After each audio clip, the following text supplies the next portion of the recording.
Yo ya les hablé de los tipos de energía, de los tipos de fuentes alternas de energía de segunda generación. Eso viene a ser la segunda generación. Hay países donde ya están en cuarta generación. Imagínense, nosotros aquí estamos todavía aprovechando el viento, muy bonito, ¿no? Pero hay satélites que captan las ondas solares y transmiten todo esto por ondas, por microondas, lo transmiten a un punto en específico y se aprovecha la energía solar. Entonces, aquí habrá que ver cuál es el avance que tenemos en realidad en México en cuanto a la generación de electricidad, ¿no? Tenemos generación con combustóleo, ¿no? Tenemos generación con carbón, ¿no? Y otros países ya tienen satélites afuera de la Tierra captando energía. Entonces, este es un atraso increíble que hay tanto en México como en otros países. Yo tengo registrado que lo está aprovechando Japón. El punto 2.1 van a ser las fuentes de generación de energía en México. Ahora sí, la siguiente. Yo les pregunto a ustedes, ¿existe fuentes alternas de energía en México? Sí, sí existen. ¿Y existe un potencial mayor al que utilizamos? Mucho mayor.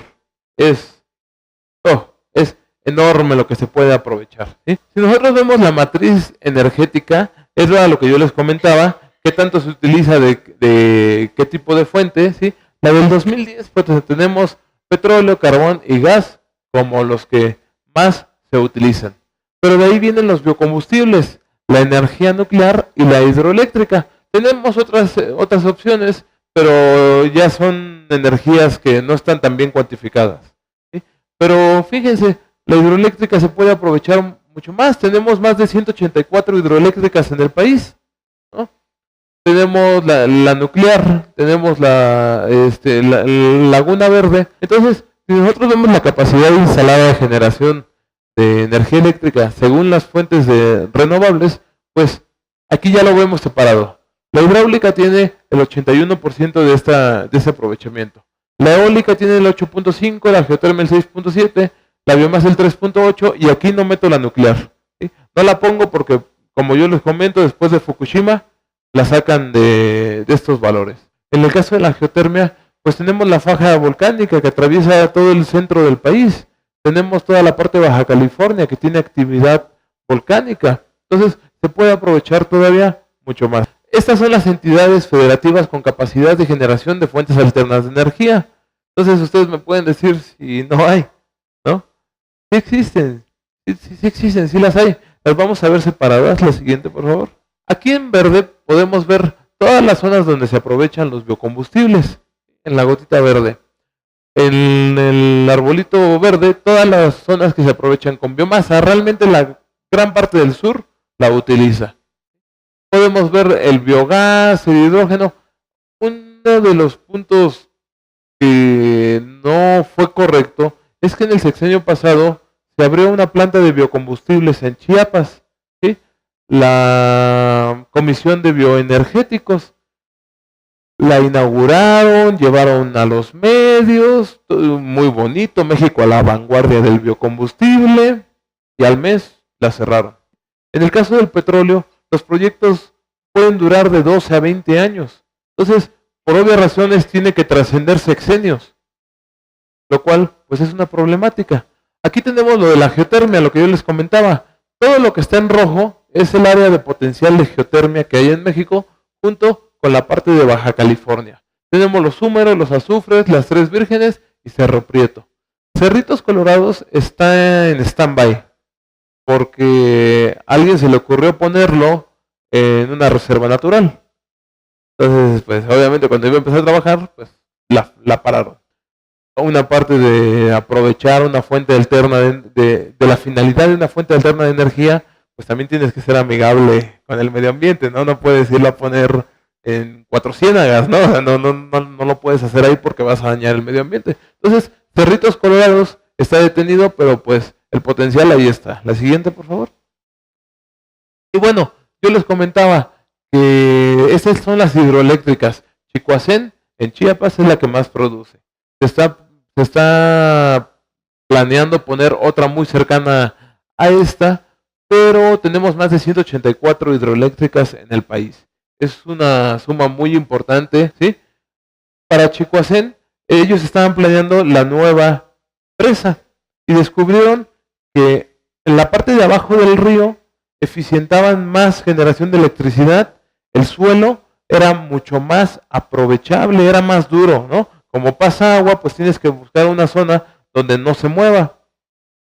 Y la parte de arriba del río era más endeble el piso, era menos la eficiencia, pero era más barato porque no tenían que transportar el material a la parte de abajo del río. La recomendación de los ingenieros fue, hazla abajo, es más seguro y produces más. La recomendación política fue, hazla arriba, es más barato, ¿no? Entonces, allí es donde se tiene que escuchar muchas veces a esta parte de los ingenieros, ¿sí? Bueno, la energía solar, hay muchos datos, no he encontrado datos para cuantificarla realmente, porque pues en todo el país pues se está aprovechando esto. Yo les decía, los teléfonos que están en las esquinas, no sé si han visto el periférico, el segundo piso, ¿no? Todo está con energía solar. Entonces es muy difícil de cuantificar, pero sí ha avanzado muchísimo. Para el caso de la mareomotriz, yo les había platicado, para la mareomotriz, solo esta parte del Mar de Cortés es la aprovechable para energía mareomotriz. Es donde se concentra la mayor eficiencia de este tipo de energía. No es porque, tampoco es porque sea malo en las costas, sino como yo les dije que la tecnología apenas está empezando, se está investigando, ¿sí? La tecnología que hay en la actualidad solo es eficiente aquí. No dudemos que en un futuro pues ya se pueda aprovechar todo lo que son las costas, pero incluso este proyecto es gringo, es de Estados Unidos, viene de Colorado, no es mexicano. Entonces, ahí habrá que ver también por qué no se aprovecha. ¿Sí? Los proyectos eólicos más importantes que tenemos, pues son La Venta, Oaxaca, ¿sí? Arriaga, yo les comentaba, Arriaga está en esta zona, 90 kilómetros por hora, ¿no? Están en Quintana Roo, en Yucatán. Algo que me llama mucho la atención como investigador es que yo encontré una vez el mapa eólico de Chiapas. Dije, pues voy a ver qué tan factible es aprovechar el viento ahí. Saliendo de estudiar, ya 2 años después, al momento que empecé a dar clases, les voy a enseñar el mapa a mis alumnos para aprovechar, pero no encontraba yo mi USB donde la encontré y donde la guardé, y dije, la busco en la página donde la encontré. ¿Qué pasó? Que encontré el mapa eólico de Quintana Roo, de Yucatán, de Oaxaca, de Durango, de Coahuila, y no encontré el mapa eólico de Chiapas. ¿Sí? En ese año se empezaron a poner los campos eólicos de Chiapas. Lo pudieron haber movido del lugar. Yo les aseguro que lo busqué más de 4 o 5 meses metiéndome a muchas páginas. La empresa que puso en Arriaga el campo eólico, tuve la oportunidad de platicar con el director de la empresa y me dijo, es que no tengo el campo eólico y no nos los da el gobierno. Entonces, ahí fue algo que me llamó mucho la atención. ¿Okay? Tenemos muchas más zonas aprovechables, pues la zona del Istmo de Tehuantepec, la cual ahorita es aprovechable para eólica. Es aprovechable, quieren poner un canal como el de Panamá y también es aprovechable en muchas cosas, pero también habría un daño importante a este medio ambiente, ¿no? Pero la problemática es que aunque aquí el potencial de mareomotriz puede ser aprovechable, el problema no es la eficiencia, no es la marea, es la tecnología. ¿Sí? Va dirigido hacia que, como les comentaba, en algún momento cuando ya se estandarice esa fuente alterna de energía, porque no está estandarizada, cada país o cada lugar lo hacen como se les ocurre, ¿no? En el momento en que se comience a estandarizar este proceso, todas las costas tal vez sean muy importantes. Quería yo concluir con este módulo, ¿sí? Yo les hablé, y esa es otra muy buena pregunta, te lo agradezco, ¿sí? Que aquí tenemos nosotros entonces eólica, ¿sí? Pero aquí tenemos geotermia, ¿no? Tenemos biocombustibles en toda la zona, acá tenemos la mareomotriz. La ventaja de las fuentes alternas de energía es que no te centras en un solo suministro, sino que puedes focalizar de dónde vas a aprovechar, qué vas a aprovechar, ¿no? Entonces, esa es la importancia de las fuentes alternas de energía. El sector energético en México. ¿Sí? Bueno, esta es la red eléctrica nacional. ¿Sí? Uno de los problemas que tiene es que, esto lo he escuchado de gente de Chiapas, ¿no? Producen ellos la electricidad a $1, va a Pachuca, regresa y se la venden en 4. ¿No? Entonces, es un absurdo como está aquí la red eléctrica. Pero en Estados Unidos lo que hacen es que tienen un backup de generación de electricidad. ¿Por qué? Porque cuando son los Super Bowls, la demanda de electricidad se dispara. Entonces ahí ponen a trabajar sus plantas y aprovechan este backup que tienen. En México tenemos trabajando al 90-95% la red eléctrica. ¿Qué pasa cuando hay una demanda alta? Pues en México no hay cómo compensar esa demanda. El problema de la red eléctrica es que tiene muchísimas pérdidas en el transporte. ¿Sí? ¿Por qué? La termodinámica que se maneja en todo esto es que si ustedes calientan un sartén, regreso al sartén, que es todo de metal, ¿no? Y lo dejan prendido 10 minutos, a la hora que llegan y ponen la mano en el mango, ¿qué va a pasar? Te quemas, ¿sí? Por pérdida de calor se transfiere, pasa lo mismo aquí, ¿sí? Entre más transfieres electricidad, pues vas perdiendo por las diferentes zonas. Entonces, ¿qué problema hay? Aquí tengo hidroeléctricas que me surten acá. No, mejor aprovecha la faja volcánica, lo que yo les decía, ¿no? Para generar acá. ¿Qué problema hay acá? ¿Sí? La red principal no llega. Pero si tú aprovechas tu mareomotriz, que en la actualidad es la zona que se puede aprovechar, pues lo generas, ¿no? Escuché una tesis que a mí no me gustó, pero al final el trasfondo de esto fue que poner 31 plantas nucleares, ¿no? Bueno, sí, 31 porque ya está Veracruz. 31 plantas nucleares, una en cada estado. A mí no me agradó mucho la idea, son muchas plantas nucleares, ¿no? Pero al final la justificación era pues que se puede aprovechar donde no se tiene el acceso a la electricidad comúnmente. La generación por fuente de electricidad, pues sobre todo tenemos las de ciclo combinado, las cuales son hidroeléctrica a gas, hidroeléctrica a combustible, las termoeléctricas, las eoeléctricas, las fotovoltaicas, la nucleoeléctrica, que es esta, no varía porque solo ha habido una sola planta todo el tiempo, ¿sí? Y anda por fechas de expirar, por cierto, la planta nuclear de Laguna Verde. Entonces tiene que ver también ese tema que es crítico. La hidroeléctrica, aquí podemos ver pues cómo se ha mantenido, ¿no?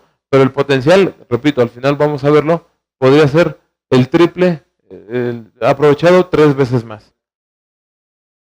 Uno de los temas que en la actualidad hay es, ¿se está privatizando o no se está privatizando Pemex? ¿Sí? Como definición, privatizar es la adquisición de una empresa privada sobre otra. ¿Sí? En este caso, nadie está comprando a Pemex. ¿Ustedes saben que estén comprando Pemex? ¿No? Entonces, no se está privatizando, no se está capitalizando, porque capitalizar también va de la parte de ir a la bolsa de valores. Pemex no va a la bolsa de valores. Entonces, ese discurso de privatizar, a mi punto de vista, no es correcto, ¿no? Es más vender una idea, ¿no? Vender algún tipo de idea. El sector eléctrico, en cambio, sí está una inversión muy importante de generación solo de privadas, ¿sí? En esta parte estamos hablando cerca del 30% de las privadas que están generando electricidad y vendiéndosela a CFE, y de ahí CFE nos la vende. ¿Qué pasa? Cuesta más, ¿no? Cuesta más. Pero bueno, ellos en este momento pues son los que tienen la parte de la tecnología eólica, solar, todo esto, pero que tal vez pudiésemos generar, si se acercara un poco la parte política a la investigación, ¿no? Entonces, aquí podemos ver cómo en el sexenio donde entra Fox, ¿sí? Comienza a disminuir. Una de las críticas que nosotros tenemos, ¿sí? Es que la incursión de las privadas en la generación de electricidad es correcta, ¿sí? Pero no cuando CFE disminuye su producción. Si CFE se siguiera manteniendo con la misma producción, pues el plus que dan las privadas, pues viene de la mano, es muy bueno, ¿sí? Pero ceder camino, ahí yo sí pondría mis dudas, ¿ok? Ya para finalizar el curso, pues vamos a ver un poco de lo que es el potencial real que existe en México, ¿sí? No nos vamos a quedar en, bueno, pues tenemos eólico en la venta, en el sur, ¿no? Sino vamos a ver cuál es la realidad que existe sobre este tema, ¿sí? A nivel mundial existen organismos que certifican cuánto petróleo tienes. Esto con la finalidad de que sea real, cuantificable, cuánto petróleo existe, hay en el mundo. Una declaración falsa sobre cuántas reservas tienes puede provocar que se dispare el barril de petróleo y disminuya. Hugo Chávez, cuando encontraron sus reservas petroleras hace como 3 años, salió a decir tenemos tanto, y con la pura declaración se disparó el precio del petróleo, ¿no? Entonces, esa es la importancia de certificar las reservas. Ok, bueno, hasta antes de 1997, Pemex decía, yo tengo tantas reservas, vean cómo aquí van descubriendo, ¿no? Y de repente en el 97 entra en este proceso de certificación. ¡Pum! Se caen más de la mitad las reservas, ¿sí? Esto lo podríamos considerar bueno también, porque esta es una realidad, ¿sí? Esto es lo que teníamos nosotros. Entonces, imagínense, si nosotros hacemos un plan de petróleo vamos a utilizar tanto y extraer tanto, y tenemos estos datos, ¿sí? Pues al final, sobre la marcha en el plan, vamos a descubrir que no era cierto, ¿no? Teníamos mucho menos. ¿Sí? También esa es la importancia de este tipo de análisis. Ahora, nosotros vamos a analizar la producción de crudo. Ya en el principio les hablé de Cantarell y de Comalupsap, que son los yacimientos más importantes que existen en México. En 1972 se descubre Cantarell. Comienza a aumentar la producción hasta 1983, 1981. En ese entonces se plantea un endeudamiento de Pemex para aumentar su infraestructura. Siempre se dice es que Pemex está mal porque no se invirtió. En los 80 se decidió invertir. ¿Qué pasó? Viene la primera crisis petrolera en 1986. Y esto hace que el precio del barril se vaya a los suelos, que esté en 15, 20 dólares. ¿Sí? Llegó a estar en 6. Entonces, ¿qué pasa con el endeudamiento? No lo pudo cubrir. Comienza a aumentar su producción Cantarell, ya empieza a salir, y en el 96 viene otra crisis petrolera, ¿no? ¿Qué pasa con el endeudamiento? Sigue endeudado, ¿ok? Ya que por fin está ya saliendo, en el 2004 llegamos al pico de producción que tiene México, Cantarell entra en una declinación provocada, ¿sí? Eso que reporta Pemex de declinación natural, no fue por eso, fue porque quisieron sacar más y destruyeron el yacimiento, bueno, los pozos, ¿sí? Entonces, en el 2004 se cae la producción. Entonces, cuando muchas veces dicen, Pemex está mal porque no se invierte, ¿sí? No es cierto, es una de las razones por la que está mal, pero Pemex viene arrastrando también un problema de endeudamiento, ¿sí? Que se generó por las diferentes crisis petroleras que ha habido. Ahora, ¿Pemex es importante para el país? Pues, desde los 2003 hasta el 2012, el promedio de generación de ingresos totales del país es que aporta Pemex es del 36.1%. ¿Qué quiere decir esto? ¿Sí? Que de cada 3 escuelas que construye el gobierno, una aporta Pemex. De una tercera parte de nuestros sueldos, aporta Pemex. Es importante, pero también es un problema, ¿sí? Porque tenemos una economía petrolizada. ¿Qué pasa si el día de hoy Pemex no puede producir ese 36.1%? ¿Qué va a hacer el gobierno? ¿Le va a subir a 400% el impuesto a las mascotas? ¿No? ¿Qué va a pasar? Entonces, tienen que estar conscientes de esto. Ya pasamos esto. ¿Qué pasa si se vuelve a caer? ocurrir, ya ocurrió una vez. E incluso en el 2004 fue el pico máximo de producción de petróleo, pero en el 2011 fue el pico máximo de producción de ingresos. Entonces, el producir mucho no quiere decir que vas a generar mucho ingreso. Al ser el petróleo un recurso finito, se va a acabar algún día, ¿sí? Normalmente la demanda es la que rige la oferta, ¿no? Tengo una computadora, me están pidiendo 2 más, produzco 2 más. No hay ningún problema en eso. Pero en un recurso finito no. En un recurso finito, como lo es el petróleo, y dada su importancia, ¿sí?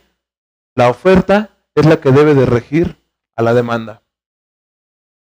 Tienes que preparar tu petróleo para que te dure la mayor cantidad de tiempo en lugar de sacar en un año todo lo que puedas. Porque no va a ser redituable. Vamos a entrar al sector energético en gas. No voy a indagar tanto en esta parte, creo que solo son 2 diapositivas, pero se las voy a platicar. Existe una saturación en la capacidad de los gasoductos cercanos al 80%. Pemex ha reportado incluso que el 90% de su capacidad está a tope. No es porque produzcamos mucho, yo se lo decía desde el principio, es porque no tenemos la infraestructura necesaria para transportarlo. Existe una demanda creciente y limitaciones físicas en el transporte. Los gasoductos, hay ingenieros petroleros que me han comentado que el tiempo de vida de un gasoducto es cerca de 30, 35 años, ¿no? Ya andamos por 28 o 29 años del tiempo de vida de los gasoductos que están instalados. Entonces, habrá que dar un mantenimiento importante a todo esto. Y hay restricciones entre los puntos de oferta y demanda. Si nosotros analizábamos cómo era la red de transporte eléctrico, si se fijaban cómo hasta arriba, pues no llegaba a la red principal. En los gasoductos es lo mismo. Imagínense, somos un país petrolero de crudo y gas que tiene que transportar por barco a Baja California su crudo y su gas, porque no tenemos allá cómo llegue, ¿no? Un ejemplo muy claro, y lo decía un expositor en un foro en la Cámara de Diputados, era: no es posible que en un país petrolero como lo es México haya salchichas explotando en la de Pachuca, ¿sí se acuerdan? Esto que pasó hace poco. No puede ser, ¿sí? Debemos de tener la infraestructura. Les pongo el ejemplo entonces, no podemos producir la cantidad que pudiéramos porque no hay infraestructura. Entonces tenemos que importarlo, ¿no? Porque no podemos hacer gasoductos. Entonces vamos a hacer un gasoducto de Estados Unidos a Mazatlán para poderlo importar. Entonces, ¿a quién le creo? Entonces, son cosas importantes. La siguiente, por favor. Y bueno, si analizamos cómo está la producción y la demanda en México, en anaranjado tenemos la producción, ¿sí? La demanda podemos ver que ha ido aumentando. Este déficit es el que se tiene que importar. Es un déficit que tenemos que importar cuando diario se queman cerca de $950,000 de gas, ¿no? Se quema o se ventea, ¿sí? Porque algunos ingenieros que trabajan en Pemex dicen: es que no lo estamos quemando, lo estamos venteando, que es diferente, ¿no? Entonces, bueno, si lo puedes aprovechar, no veo la diferencia entre quemarlo o ventearlo. Bueno, sí veo la diferencia. Lo queman y lo ventean porque es más barato que reinyectarlo, ¿no? Entonces, sí veo la diferencia. Pero ahí volvemos a las decisiones que se tienen que hacer, ¿sí? Esa es una decisión técnica que va en pro del medio ambiente, ¿sí? Pero en pro de la rentabilidad, pues lo quemamos, lo venteamos. Ahora, vamos a entrar al módulo 3, ya es el último, ¿sí? Vamos a ver las oportunidades del sector energético mexicano.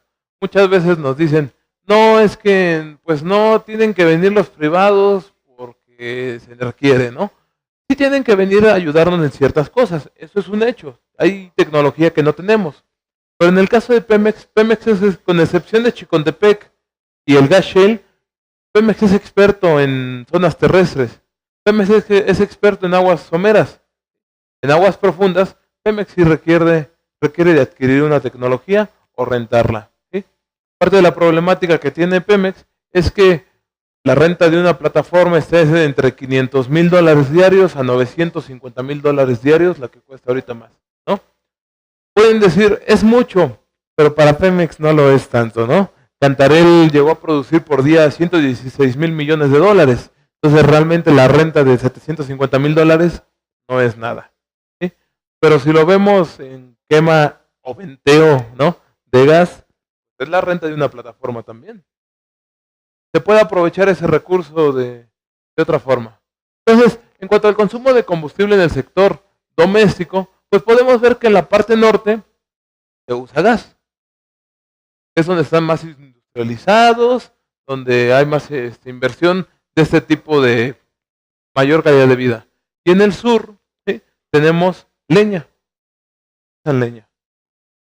Esto no quiere decir que sean más pobres abajo que arriba, ¿no? Pero pues es el recurso que tienen inmediato. Aquí yo les comento, esta es la fuente de la Estrategia Nacional de Energía. Para mí es un documento buenísimo, me gusta muchísimo, pero es un documento que la CENER publica y lo publica y ya ahí quedó. No tiene un valor legal, un valor jurídico, ¿sí? Nada más es recomendatorio. Pero el estudio es muy bueno. Vamos a la que sigue. Yo les hablaba de la producción de energía. Esta es una matriz energética, la diferencia entre la del 2000 y la del 2011. Yo les había dicho que ha habido una disminución. En el caso del petróleo crudo, pues del 5% menos de crudo. ¿Qué quiere decir? Menos emisiones de gases de efecto invernadero y daño al medio ambiente, ¿no? La Estrategia Nacional de Energía plantea que para el 2027 el 35% de generación de electricidad va a ser por fuentes alternas de energía. Nosotros ya vimos cuáles son las fuentes alternas de energía. Es un proyecto muy ambicioso, yo creo que muy rentable, ¿sí? Al día de mañana el dañar lo menos posible al medio ambiente, pues va a traernos más generaciones de humanos, ¿no? Entonces, los que siguen pues son el carbón, los condensados, gas natural, la nucleoeléctrica que se mantiene siempre igual y los renovables. Yo les he estado hablando todo el tiempo si existe un potencial en México o no. La CENER ya lo tiene. La CENER ya tiene este estudio, ¿sí? De la energía eólica tenemos el 5% de capacidad instalada.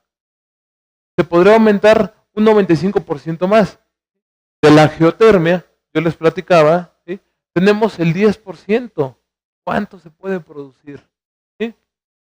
La mini hidroeléctrica, la ventaja de las mini hidroeléctricas es de que no tienes que poner una presa gigante, ¿sí? Esta simplemente es una presa muy pequeña que puede surtir un pequeño pueblo de 100, 500 personas, ¿sí?, con la caída de 2, 3 metros de un arroyo.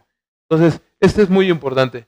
La solar fotovoltaica, ¿sí?, se dice que está abajo del 1% y se puede aprovechar mucho más. La termovoltaica, pues ya habíamos comentado que todos salimos a secar nuestros pantalones y la usamos, ¿no?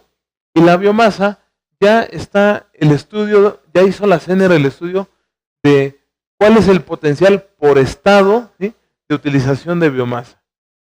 Entonces, pero bueno, entonces yo al final les preguntaría, siempre un proyecto pues tiene que ser rentable, ¿no? Creo que también nos vamos a la rentabilidad. La que sigue, por favor.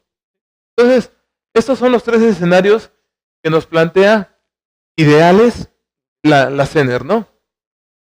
Para el 2027, tener un 0.3% de generación de energía solar. De biogás, igual. La geotermia, aumentarla. La nuclear. Aquí son 3 escenarios diferentes: renovable, nuclear o el híbrido. En el renovable, la nuclear se queda como ya está, ¿sí? En el nuclear se incrementan a 2 o 3 nucleares más. Y en el híbrido es la composición de los 2 anteriores. La eólica sí, en el escenario renovable, pues sí plantea un aumento mayor. ¿Por qué? Porque el potencial eólico de México ya vimos que es el que tiene mayor oportunidad de ser redituable. La hidráulica es algo que yo no entiendo. ¿Alguna vez vieron un mapa hídrico de los ríos cuando fueron a la primaria y les pidieron su mapita? ¿Cuántos ríos tenemos? Muchísimos. Pero no tienen tan planeado aquí tanto la inversión, ¿sí? Entonces, estos son los 3 escenarios que plantea la Estrategia Nacional de Energía al 2027. Al 2030 se tiene estipulado a nivel mundial disminuir en un 50% las emisiones de gases de efecto invernadero. Entonces, bueno, en cuanto a generación de energía, pues esto es más o menos lo que yo les decía. Del 2013-2012 tenemos un 20% de generación de energía por parte de energía de fuentes renovables. Para el 2024-2027 ya se plantea un 35% a partir de tecnologías limpias. No se planea dejarlo de utilizar, ¿sí? Se planea estabilizar su uso.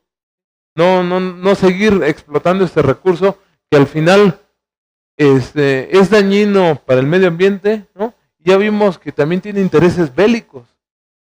Entonces, es una forma de evolucionar como país. ¿Es rentable poner todas esas fuentes de energía? Pues sí, sí lo son. Si tú pones una solar fotovoltaica, ¿sí? Según el potencial que yo les había puesto anteriormente, puedes incrementar en 93,000 millones de pesos los ingresos del gobierno. Bueno, pero no los empleos. ¿Qué vamos a hacer? Con una fotovoltaica puedes generar 36,000 empleos con el escenario que yo les ponía al 2027. Incluso la recaudación fiscal puede ser de 7,000 millones de pesos. Entonces, aquí la pregunta ¿es rentable ir a las fuentes alternas de energía? Pues claro que sí lo es. Entonces, la biomasa también tiene un incremento en el PIB, genera más empleos incluso. Era lo que yo les decía, los biocombustibles son tan malos. El aprovechamiento de la biomasa, de algo orgánico es malo, pues genera 43,200 empleos, ¿no? Y además tenemos geólogos, geofísicos preparados de manera excelente, tanto en la UNAM como en el POLI, ¿sí? Los cuales dicen, no hay mano de obra, es lo que nos dicen, ¿no? Necesitamos mano de obra, ¿sí? Cada 6 meses hay hay ferias de reclutamiento de geólogos y geofísicos que van por lo menos al Politécnico, en la UNAM lo desconozco, pero en el Politécnico van a llevarse a los geofísicos sin que se titulen a veces. Entonces al final tenemos que preguntarnos, ¿sí? El principal uso de todas estas es disminuir la petrolización de la economía, ayudar a contribuir con el medio ambiente, ¿no? Disminuir la aceleración del cambio climático, ¿no? Entonces, pero bueno, es que va a ser muy caro ponerlas. Bueno, entonces vamos a ver cuánto cuesta por kilowatt, ¿no? Entonces, vemos que realmente la más barata es la eólica. Entonces, bueno, ya están los estudios de cuántos ingresos generan, cuánto ayudan al PIB, cuántos empleos, cuánto cuesta, pues, ¿qué estamos esperando?